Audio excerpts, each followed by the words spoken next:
कैसे बनावे ले सन देहतियन के रे। ऐसे पहले खा ली की करबो के कोई बहाना न देख ले बेटा पहले। कोई नहीं खे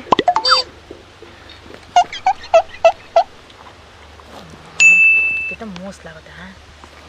एक चीज तो छोड़िए दिलन कुछ ला वो रहता मजा जाते का घर ले जाता नहीं कुचला खाना तब खाए तो अब घरे खातिर ले लेते नहीं।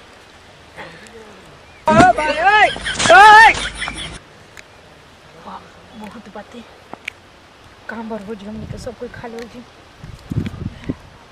करे महेंद्र भाई। हाँ भैया उमर दे चाना खेती कइले ही जा कहियो खेत में जा लो भैया का जे पते नहीं के मैं फुटा जाता टे का खेती पे फायदा बा। ई चोदनी मनी हो सना ना जना तो जोहर छीटे के पड़ी मर दे जहर छीट देबो त